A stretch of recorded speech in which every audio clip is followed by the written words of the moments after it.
ইসলাম নারীকে অধিকার দিল, আর আমরা অধিকারের নামে 12টা বাজিয়ে রাখলাম। 3 ভাবে পাবে, শর্টকাট ছেড়ে দিয়ে চলে যাচ্ছে। এক, কন্যা হিসাবে তার অধিকার।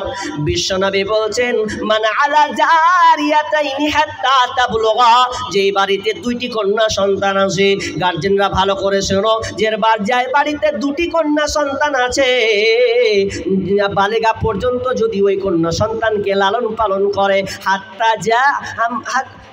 ইয়াউমাল কিয়ামাতি, তাহলে ওই গার্জেনটা নবীর সঙ্গে কিয়ামতে থাকবে। আনা ওয়া হুয়া হাকাদা, তিনি বললেন সে আমার সঙ্গে থাকবে। এভাবে তিনি আঙুলকে উঠালেন, জম্মাই আসাবিয়াহু, তিনি আঙুলটাকে উঠালেন, যে এইভাবে আঙুলে জমাটের মতন সেই গার্জেনটা আমার সঙ্গে জান্নাতে থাকবে। আবু সাঈদ খুদরি তিনিও বলছেন, মান আলা সালাসা বানাতিন ফাআদাবাহুন্না ওয়া যাওয়াজাহুন্না ওয়া হাসানা আলাইহিন্না ফালাহুল জান্নাহ।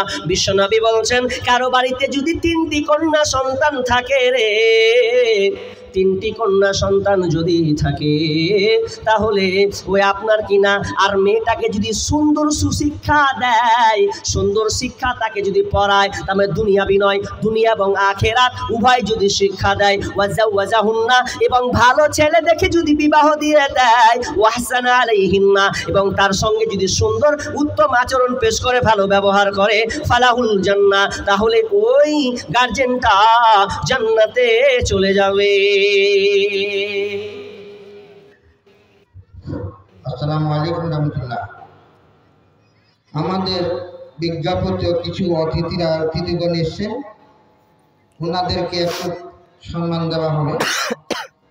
আমাদের ব্লক সভাপতি, পঞ্চায়েত সমিতির সভাপতি মোজাম্মেল হোসেন সাহেবকে বরণ করে নেবেন, আমাদের মাওলানা মাহবুব হোসেন। আর আমাদের আব্দুল বালুরডাঙ্গা থেকে এসছেন সমাজসেবী, ওনাকে বরণ করে নেবেন আমাদের মাওলানা কারি জাকির হোসেন স্যার।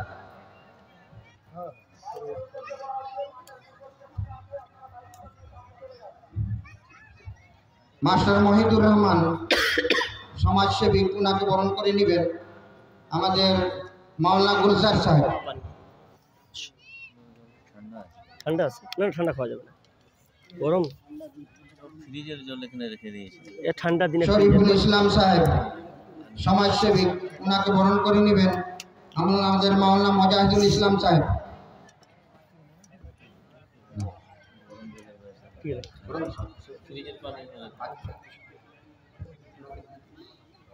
শুরু করবো? 5 মিনিট পর পর আমাকে আঘাত মারেন, তাইলে ভালো হবে। বিষয়ের ডিস্টেন্সটা কেটে যায়, কি বললাম না বললাম এরকম হয়ে যায়, যে বক্তব্য দেশে জানে। আর এলোমেলো বললে কোন ব্যাপার ছিল না, বিষয় ভিত্তিক বলতে গেলে মাথায় ঘুরাতে হয়, কোনটা কোন দিকে নিয়ে যেতে হবে। তো যাই হোক, অতিথি এসেছেন বলে অনেকক্ষণ বসে আছে। তো বলছিলাম যে যার বাড়িতে 2টি কন্যা সন্তান আছে, তাকে যদি সুন্দর সুশিক্ষা দেয়, আমরা সুশিক্ষা দিচ্ছি, আওয়ারা কি জিন্দেগি, ঠিক না? মেয়েদেরকে এমনভাবে তুলে দিচ্ছি, আধুনিক মডার্নিক যুগ, এমনভাবে উঠিয়ে তুলেছি, মিশনের টাকা খরচা করতে কোনো আমরা আপত্তি করি না। অথচ বানাতিয়া মাদ্রাসা আজকে হচ্ছে বর্তমানে, এই মাদ্রাসায় আমরা কন্যা সন্তানদেরকে দিই না, খুব কম। কত টাকা খরচা হবে? অথচ এই মেয়েটাকে যদি আপনি সুশিক্ষায় গড়ে তুলেন, আপনার ইহকাল লাভ পরকাল লাভ। এখানে বিষ্ণু বলছেন সুশিক্ষা দেওয়ার কথা, এখানে বলেনি দুনিয়াবী শিক্ষা। আর সুশিক্ষা দিলে ওই বাপ জাহান্নামের আর হবে, তাকে জাহান্নামের আগুন স্পর্শ করবে না, তার জন্য জান্নাত রয়েছে। কিন্তু আপনি দেখাতে পারবেন না, কোনো হাদিসে এরকম বলা হলো যে যার বাড়িতে 4টা 10টা 20টা করে বেটা আছে, রাসূল সাল্লাল্লাহু আলাইহি ওয়াসাল্লাম জান্নাতের জিম্মেদার নিয়েছেন, নেই। কিন্তু মুখ কালো হয়ে যাচ্ছে আমাদের, যে মেয়ে হয়েছে খালি পরপর খালি পেটিয়ে দিয়ে চলেছে। ওটা কার দোষ? ওটা আপনাদের দোষ। ইসলাম যত মেয়েদের অধিকার দিয়েছে, আমরা ওটা করেছি যে কোন প্রথা নিয়ে ভয় করছি, তো ওটা ইসলাম দিয়েছে না আমরা করেছি? ওটা আমরাই ডেকে নিয়ে এসেছি বিপদটা, আর ওটা আমরা মাথায় খেলাচ্ছি যে মেয়ে এসেছে কী করে সামলাবো। কিন্তু না, মেয়ে হওয়া মানে আপনার পরিবার উজ্জ্বল হবে, পরিবার উজ্জ্বল হবে, আল্লাহর রহমত বর্ষণ হবে। মেয়ে কত দামি জিনিস, কন্যা রে তুই চোখের মনি, চোখের কোণের জল। মেয়ে থাকলে আদর করুন, তাকে পরিপাটি করুন। কন্যা রে তুই চোখের মনি, চোখের কোণের জল। কন্যা রে তুই হাঁটি ধরে আমার সাথে চল। কন্যা রে তুই এই সংসারে ভালো থাকার মান। পানিটা দিলে ভালো হয়। কন্যা রে তুই এই সংসারে ভালো থাকার মান, তোর ছোঁয়াতে কন্যা রে তুই কন্যা রে তুই এই সংসারে ভালো থাকার মান, তোর ছোঁয়াতে মেঘ মেঘ ভাঙা রোদ হৃদয় ছুঁয়ে যায়। কন্যা রে তুই চোখের মনি, চোখের কোণের জল। কন্যা রে তুই হাঁটি ধরে আমার সাথে চল। কন্যা রে তুই নূপুর পায়ে আমার কোলে আয়। কন্যা রে তুই নূপুর পায়ে আমার কোলে আয়, তোর ছোঁয়াতে মেঘ ভাঙার হৃদয় ছুঁয়ে যায়। কন্যা রে তুই চোখের মনি, চোখের কোণের জল। কন্যা রে তুই হাঁটি ধরে আমার সাথে চল। মেয়েকে আদর করুন, যত্ন পালন করুন, সময় দিন। আর মেয়েকে সবচাইতে আপনি সুশিক্ষা দিয়ে তাকে গড়ে তুলুন, তাহলে আপনার ভবিষ্যৎ উজ্জ্বল হবে। কিন্তু আমরা মেয়ে সন্তান নিয়ে খুব আহত, খুব টেনশনে আছি। কেন টেনশন আছি ওটা লাস্টে গজলের মাধ্যমে বলে দেব। টেনশনটা কেন আছে এটার শেষের দিকে বলে দেব। আমি আর লম্বার দিকে যাব না। তবে যারা মানে শেষে এসেছেন বলে দিচ্ছি, ইসলাম নারীকে কন্যা হিসাবে তার অধিকার দিয়েছে, স্ত্রী হিসাবে তার অধিকার দিয়েছে, মা হিসাবে তার অধিকার দিয়েছে। অনেক আলোচনা আছে লম্বা, আমি ওই দিকে যাব না। কিন্তু একটা মনে রাখবেন, এই যে বানাতিয়া মাদ্রাসা, মহিলা মাদ্রাসা না, এটা মহিলা মাদ্রাসা। তার মানে আপনাদের মেয়েরা এই মাদ্রাসায় থাকবে, এরাও ভবিষ্যতের উজ্জ্বল হবে। শোনেন, কয়েকদিন আগে আমাদের মুর্শিদাবাদে লোহরপুরে একটা খবর কেউ দেখেছেন? দেখেননি মনে হয়, মনে পড়লে একটু হাত তুলবেন। 6 বছর 7 মাসের বাচ্চা কোরআনের হাফেজ হয়েছে, খবর পেয়েছেন? যদিও এটা মাদ্রাসায় তাকে সার্টিফিকেট দেওয়া হয়েছে, কিন্তু প্রকৃত মানুষ হয়েছে মায়ের কাছে। খোঁজ নিলাম, তদন্ত করলাম। এই গার্জেনটার বাড়ি উত্তর দিনাজপুরেই, কিন্তু তিনি ওখানে মুর্শিদাবাদে থাকছেন। 6 বছর 7 মাসের ছেলে কোরআনের হাফেজ হয়েছে গো। আল্লাহু আকবার। পুরো 30 পারা কোরআনকে তার সিনার মধ্যে ঢুকিয়ে নিয়েছে। কার অবদান? এখানে সবচাইতে মায়ের অবদান সবচাইতে বড় আছে। শুনলাম, খোঁজ নিলাম যে মাকে, ওই যে মা হচ্ছে একজন আলেমা, একজন আলেমা। তাহলে একজন মা যদি আলেমা হয়, দিনদারিতা হয়, তাহলে ওই মায়ের পেট থেকে তো ভালো সন্তানই আসার কথা। তাহলে সেই ভালো সন্তান যদি পেতে হয়, তাহলে প্রথমত আমার মায়ের দরকার, প্রথমত বিবি দরকার। তাহলে ওই বিবি করতে গেলে কোথায় তুলতে হবে? সেটা হচ্ছে মাদ্রাসা।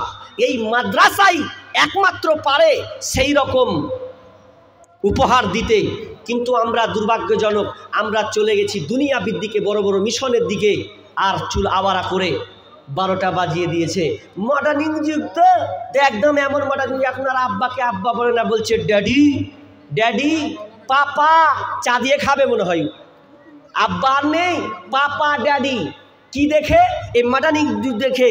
আর স্টার জলসা বলবো, কি অবস্থা খারাপ। স্টার জলসা বললে তো মাথা খারাপ হয়ে যাবে মা বোনদের, এদের অবস্থা করুণ অবস্থা। স্টার জলসা আর জি বাংলা ধ্বংস করলো আমার সোনার বাংলা। মেয়েকে দিন শিক্ষা দেননি তো, স্টার জলসায় পাগল। স্টার জলসা আর জি বাংলা ধ্বংস করলো আমার সোনার বাংলা। শুনি যুবক যুবতীর মুখে মুখে, শুনি যুবক যুবতীর মুখে মুখে, বুঝে না সে তো বুঝে না রে গান। পড়ে না কোরআন, ওরা পড়ে না কোরআন, পড়ে না কোরআন, ওরা পড়ে না কোরআন। স্টার জলসা আর জি বাংলা ধ্বংস করলো আমার সোনার বাংলা। শুনি যুবক যুবতীর মুখে মুখে, শুনি যুবক যুবতীর মুখে মুখে, বোঝে না সে তো বোঝে না রে গান। পড়ে না কোরআন, ওরা পড়ে না কোরআন, পড়ে না কোরআন, ওরা পড়ে না কোরআন। পড়েছে তারা ইংলিশ মিডিয়ামে, তাই বাপকে ডাকে আবার ড্যাডি নামে। ইংলিশ মিডিয়াম পড়েছে তারা ইংলিশ মিডিয়ামে, তাই বাপকে ডাকে আবার ড্যাডি নামে। আরে সরি সরি বললে কি আর, সরি সরি বললে কি আর, কবরেতে পাবে আসান। পড়ে না কোরআন, ওরা পড়ে না কোরআন, পড়ে না কোরআন, ওরা পড়ে না কোরআন। ইষ্টি কুটুম আর জল নূপুর, ঝগড়া ঝাঁটি সে তাই সকাল দুপুর। এ দেখছে আর বউ শাশুড়ি ফাটাম ফুটুম লাগছে। ইষ্টি কুটুম আর জল নূপুর, ঝগড়া ঝাঁটি সে তাই সকাল দুপুর। আরে টাপুর টুপুর গেল জল নূপুর এলো, সিরিয়াল একটা পর একটা। টাপুর টুপুর গেল জল নূপুর এলো, ফাঁকি দেখে আর ফাঁকি দেখে মরে কত জান। পাখি দেখে ফাঁকি দিল মরে কত জান। পড়ে না কোরআন, ওরা পড়ে না কোরআন, পড়ে না কোরআন, ওরা পড়ে না কোরআন। স্টার জলসা আর জি বাংলা ধ্বংস করলো আমার সোনার বাংলা। শুনি যুবক যুবতীর মুখে মুখে, বুঝে না সে তো বুঝে না রে গান। পড়ে না কোরআন, ওরা পড়ে না কোরআন, পড়ে না কোরআন, ওরা পড়ে না কোরআন। হাই হাই হাই হাই, নষ্ট করেছি আজকের সমাজকে আমরা।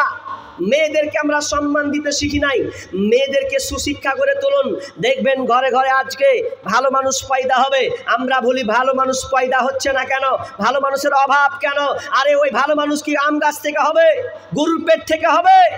না, একজন মায়ের পেট থেকেই পৃথিবীতে সুসন্তান আসবে, যদি আমরা সুন্দর মা তৈরি করতে পারি, নচেত সম্ভব নয়। এই যে আপনি আলোগুলো পাচ্ছেন, এই বাল্ব, এই লাইট, এই ক্যামেরা, এগুলো একজন বিজ্ঞানীর অবদান আছে।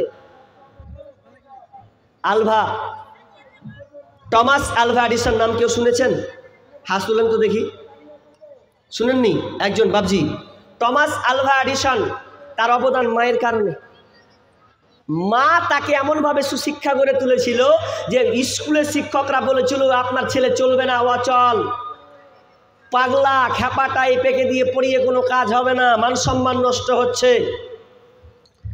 তো এমনভাবে লিখেছে, বলছে আর পড়ানো যাবে না। মা তখন কি করলো, আমি ঘটনাটা বলছি না, কিন্তু মা কষ্ট করলো যে আমি দেখিয়ে ছাড়বো পৃথিবীর বুকে যে আমার সন্তানও পারে।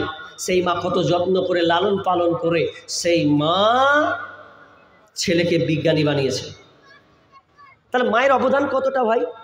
তাহলে সেই মা যদি আমি বানাতে চাই, তাহলে আমাকে একটা প্রতিষ্ঠান দরকার আছে না? নাই, দরকার আছে।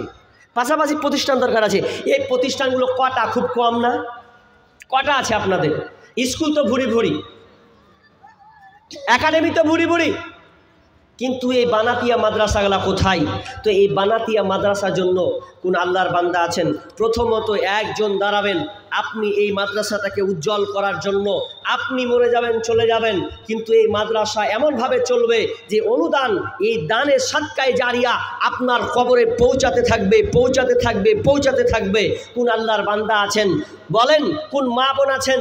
মা বোন তো মনে হয় খুব কম লাগছে, ওরা মনে হয় সব 8টা 9টার পরই আসে, 9টা বাজতে এলো। তো কোন ভাই আছেন, কোন বাপজি আছেন বলেন? এই প্রতিষ্ঠানের জন্য প্রথম আমার হাত দিয়ে 10,000 টাকা একজন দাতা বলেন, আমি তার জন্য আজকে খাস করে অন্তর থেকে দোয়া করব।